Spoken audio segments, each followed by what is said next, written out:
टूटे बर्तन, अधूरी लिपि और बिखरी हुई मोहरें। क्या आप ऐसे किसी रहस्य को सुलझा सकते हैं? कुछ इसी प्रकार चुनौतियां हमारे इतिहासकारों के सामने थी। So hello everyone, this is Mayank and you are welcome to future education. So आज का हमारा टॉपिक है problems of piecing together the past. कैसे हमने हमारे इतिहास के विषय में जाना अलग अलग छोटे छोटे एविडेंसेस के द्वारा। सबसे पहले हम देखते हैं, as we have seen, it is not that the Harappan script that helps in understanding the ancient civilization। तो जैसा कि हमने देखा कि हड़प्पा सभ्यता के इतिहास को हड़प्पा की स्क्रिप्ट के आधार पे हमने नहीं लिखा, बल्कि it is material evidence that allow archaeologists to better reconstruct the Harappan life। तो जैसा कि हमने देखा कि हड़प्पा स्क्रिप्ट जो है, जिसे हम डेसिफर करने में असमर्थ हैं, जैसे हम समझने में असमर्थ रहे हैं, परंतु हमने हड़प्पा सभ्यता के इतिहास को आर्कियोलॉजिकल एविडेंसेस के आधार पे या पुरातात्विक मटेरियल्स के आधार पे हमने इसे जाना।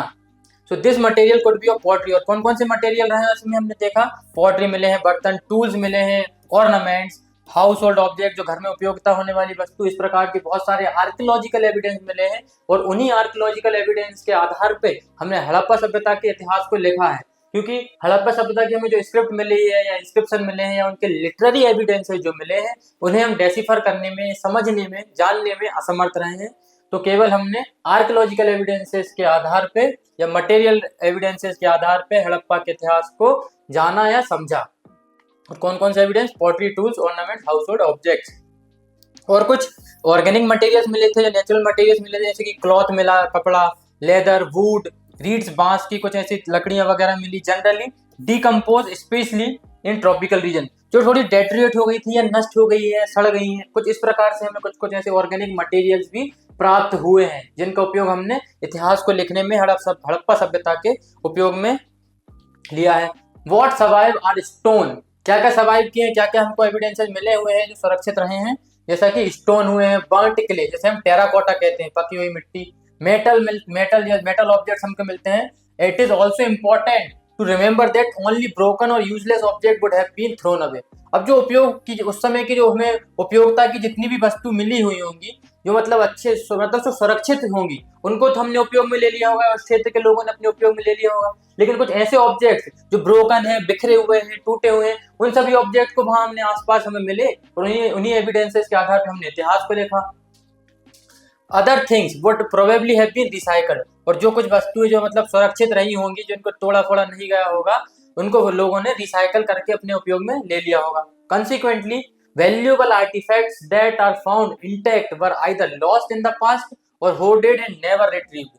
कुछ कुछ ढेर के अंदर दफन भी हो गए होंगे और कुछ कुछ जो बिल्कुल सही सलामत है या सुरक्षित है, उनको उपयोग में ले लिया गया होगा। In other words, such finds are accidental rather than typical. और कुछ कुछ इसी प्रकार के हमें ऐसे दुर्घटनावश ऐसे एविडेंसेस भी हमको कई बार देखे तो मिल जाते हैं, परंतु या तो हमें शायद नहीं मिलते हैं। इसी प्रकार से हमें सील भी प्राप्त हुई होगी। इसी प्रकार से हड़प्पा सभ्यता भी, जैसे एक्सीडेंटली हम देखते हैं कि रोड बिछाई जा रही थी, कैसे हमने रेलवे लाइन बिछाई जा रही थी और कैसे हमने देखा कि शायद यहाँ कहीं ना कहीं एक सभ्यता है। एक्सीडेंटली इसी प्रकार से ऐसी हमें ऑब्जेक्ट्स, मटेरियल एविडेंसेस वगैरह मिलते हैं या मिल भी सकते हैं भविष्य में भी कभी। क्लासिफाइंग फाइंड्स, हमें जितने भी मटेरियल एविडेंसेस या जितने भी प्रकार के अलग अलग एविडेंसेस मिले, हमने अलग अलग हमारी खोज के आधार पे इन्हें किस प्रकार से क्लासिफाई किया गया है। सो रिकवरिंग आर्टिफैक्ट्स, जो भी ऑब्जेक्ट हमें मिले हैं, is just the beginning of archaeological enterprises. वो बस एक शुरुआत थी जो हमें आर्टिफैक्ट मिलते हैं। तो समय के साथ साथ देखते हैं हमें और भी आर्कियोलॉजिकल एविडेंसेस मिलते हैं और उनको हमने अलग अलग आधार पे क्लासिफाई किया है।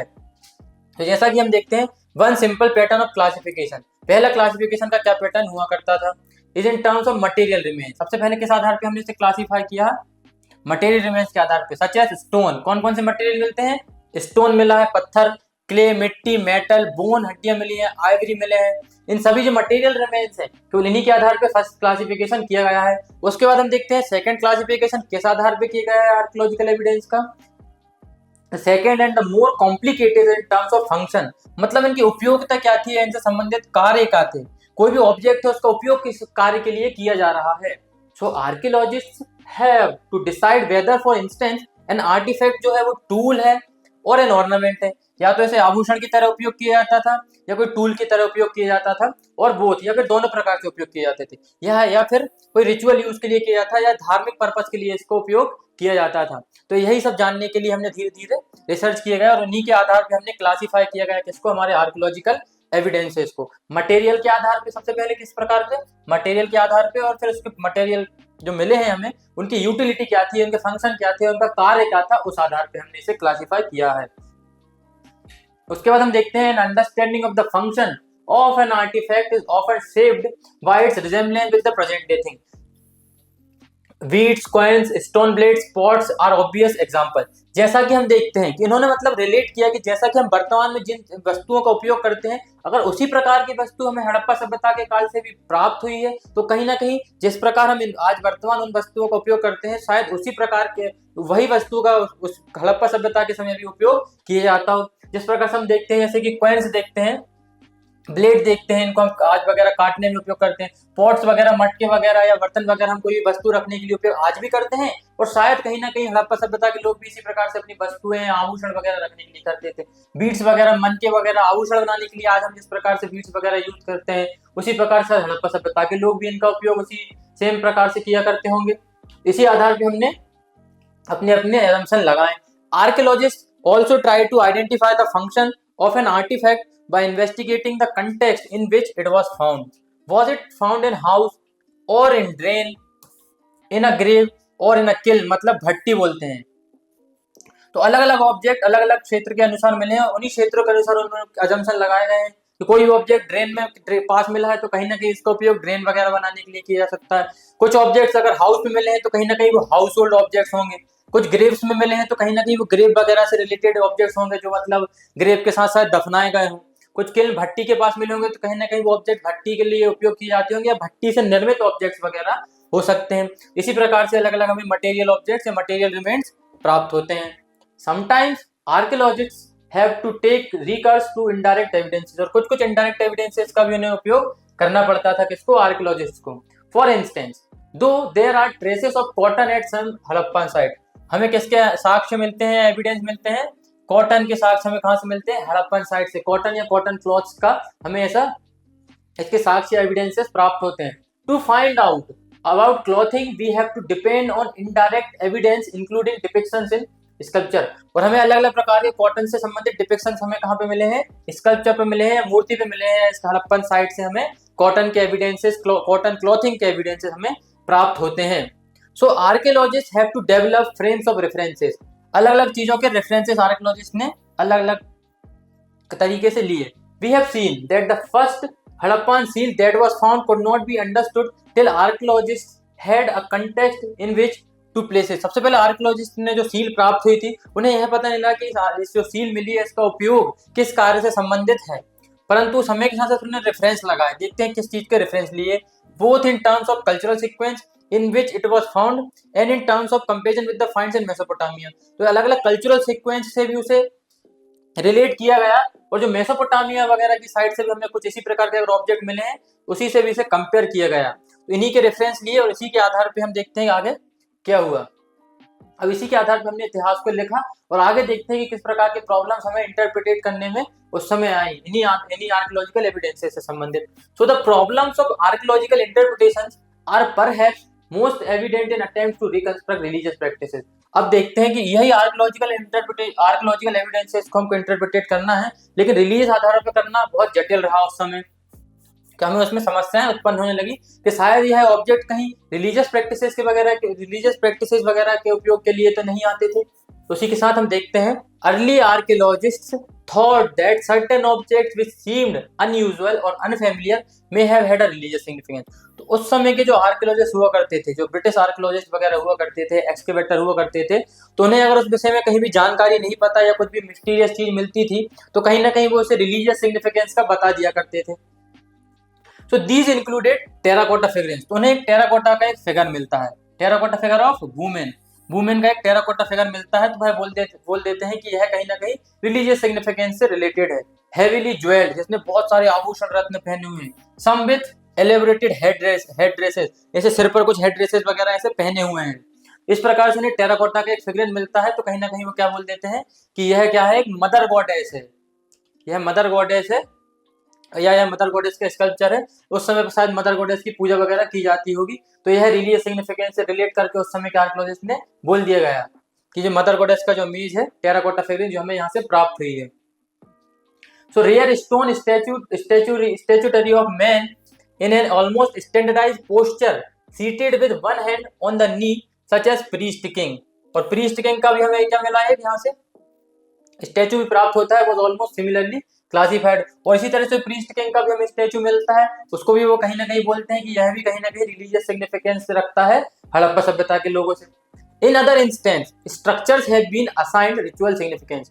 और कुछ कुछ ऐसे स्ट्रक्चर्स भी हमें प्राप्त हुए हैं जिनका भी रिचुअल सिग्निफिकेंस या रिलीजियस सिग्निफिकेंस हुआ करता था। तो दीज इंक्लूडेड, उसमें क्या क्या आता है हमें, ग्रेट बाथ।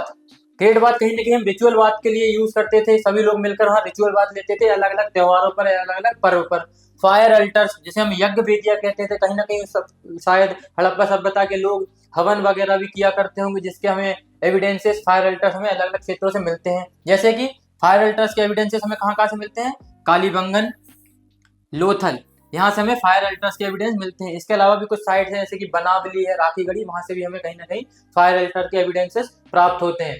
तो इसी के साथ हमने देखा कि हमारे कैसे रिलीजियस सिग्निफिकेंस से रिलेटेड हड़प्पा सभ्यता के लोग जैसे कि mother goddess, priest king, great bath, Kalibangan, Lothal से जो हमें प्राप्त हुए फायर अल्टर्स हैं, इन्हीं के आधारों पर जो उस समय के इंग्लिश आर्कियोलॉजिस्ट और एक्सकेवेटर्स हुआ करते थे तो उन्होंने इनके रिलीजियस सिग्निफिकेंस बताया है। Attempts have also made to reconstruct religious beliefs and practices by examining seals, some of which seem to depict ritual scenes। और कुछ कुछ फिर हमने बाद में क्या देखा कि सील्स की भी स्टडी की गई। किस चीज की स्टडी की गई, सील्स की। उन्होंने सील्स को देखा और यह पाया कि उस पर भी कुछ रिचुअल डिपिक्शंस वगैरह दिए गए हैं या कुछ रिचुअल सीन्स वगैरह उस पर बने हुए हैं, जैसे कि प्लांट मोटिव, कुछ पौधे का चित्र वगैरह बना हुआ है। Are thought to indicate natural worship. तो कहीं ना कहीं इससे यह पता लगता है कि कहीं ना कहीं प्रकृति की पूजा किया करते थे कौन, हड़प्पा सभ्यता के लोग। यह भी इंटरप्रिटेशंस उस समय के इतिहासकारों ने लगाए, किस पर, सील पर। तो ये देखिए, ये रही हमारी मदर गॉडेस की पिक्चर। ये मदर गॉडेस की पिक्चर है, ये उनका हेड ड्रेस है, ये उन्होंने आभूषण पहने हुए हैं। और कहीं ना कहीं जैसा कि हम आज भी वर्तमान समय में देखते हैं कि कहीं ना कहीं अलग अलग त्योहारों पर हमारे यहाँ भी अलग अलग प्रकार की मूर्तियों का उपयोग किया जाता है, तो हम यह नहीं कह सकते कि कहीं ना कहीं वह मदर गॉडेस की इमेज है। हमारे घरों में भी छोटी छोटी मूर्तियां आज भी कहीं ना कहीं रखी हुई है। शायद हड़प्पा सभ्यता के लोग भी कुछ इस प्रकार की मूर्तियां वगैरह अपने घर में रखते थे। तो हम यह नहीं कह सकते कि यह मदर गॉडेस ही है, परंतु इतिहासकारों ने इसे मदर गॉडेस कहकर पुकारा है। और ये हमारी प्रोटोसेवा की सील है। इसके दोनों तरफ देखते हैं जानवर है और ये बीच में हमारे लॉर्ड पशुपति है। इसके बारे में हम आगे पढ़ेंगे। Some animals such as one horned animal often called unicorn, जैसे हम बोलते हैं एक सींग वाला जानवर भी हमें प्राप्त हुआ है। अलग अलग सील्स पे हमें एक सींग वाला जानवर भी प्राप्त होता है। Depicted on seal seem to be mythical and composite creature, कुछ कुछ ऐसे क्रिएचर्स के इमेज भी हमें सील्स में मिलते हैं जो आधा मानव का शरीर है, आधा जानवर का शरीर है। In some seals, a figure shown seated cross-legged in a yogic posture। किस प्रकार से ऐसे योग मुद्रा में बैठे हुए एक योगिक पोस्चर में हमें एक सील्स पर फिगर मिलता है। Sometimes surrounded by animal, जानवरों से घिरा हुआ। Has been regarded as depiction of Protoseva, that is an early form of one of the major deity of Hinduism।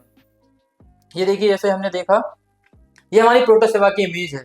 Lord Pashupati जिन्हें हम बोलते हैं, इसके हम इनके राइट साइड में अगर देखें तो वो है हमारे एलिफेंट क्लब। ये हमारा टाइगर मिलता है यहाँ पे, यहाँ कुछ मछलियों के साइन मिलते हैं ऊपर, नीचे दो डियर वगैरह के साइन भी मिलते हैं, यहाँ राइनो है, ये हमारा रहा बफेलो। तो ये लॉर्ड पशुपति है, या इसे हम प्रोटोसेवा सील भी बोलते हैं। Besides conical stone objects have been classified as linked, और कुछ कॉनिकल स्टोन्स वगैरह भी हमें प्राप्त होते हैं कुछ इस प्रकार से, जिन्हें हम बोलते हैं कि ये कहीं ना कहीं लिंक थे। जैसे कि वर्तमान में भी हम देखते हैं कि ये शिवलिंग की हम पूजा करते हैं, उनका आकार भी कुछ इसी प्रकार हुआ करता था। इसी प्रकार के कुछ ऑब्जेक्ट्स भी हमें हड़प्पा सभ्यता की साइड से प्राप्त हुए हैं। Many reconstructions of the Harappan religion are made on the assumption that the later traditions provide parallel with the earlier ones। और जो सबसे बहुत समय पहले जो हमको अलग अलग ट्रेडिशन या अलग अलग परंपराएं की जाती थी, उस प्रकार से हम आज भी न जाने कितनी परंपरा को फॉलो करते हैं। This is because archaeologist often move from the known to unknown, that is from the present to past. तो जैसा कि हमने जो जानकारी आज हम वर्तमान में हमें है, जिन प्रकार की तकनीकों का, जिन प्रकार के कार्यों का हम उपयोग, जिन प्रकार के ऑब्जेक्ट्स का जिस प्रकार से हम उपयोग करते हैं, उन्हीं के आधार पे हमने हमारे हड़प्पा सभ्यता से मिले आर्कियोलॉजिकल एविडेंसेस के इतिहास दोनों में संबंध बनाया गया है, जिससे हमें पता लगा कि यह ऑब्जेक्ट किस किस प्रकार के लिए उपयोग किए जाते थे। While this is plausible in the case of stone coins and pots, it becomes more speculative when extended to religious symbol। कहीं ना कहीं हम देखते हैं कि पॉट्स और कॉइन्स रहते थे, इनसे पता लगता है कि कहीं ना कहीं ये एक रिलीजियस सिंबल से रिलेटेड हैं। And a linga is polished stone worship stone a Shiva. यह देखिए हमने जैसे कि लिंग का हम पूजा करते हैं एज अ शिवा, हमारे भगवान शिव भगवान के तरीके से, शिव भगवान के रूप में लिंग का पूजा करते हैं। और shamans are the man and women who claim magical. Shamans कौन हुआ करते थे? जो तंत्र मंत्र विद्या किया करते थे और जो अलग अलग प्रकार की तंत्र मंत्र विद्याओं से न जाने कितनी समस्याओं को हल कर दिया करते थे, उन्हें हम क्या बोलते हैं? शमन बोलते हैं।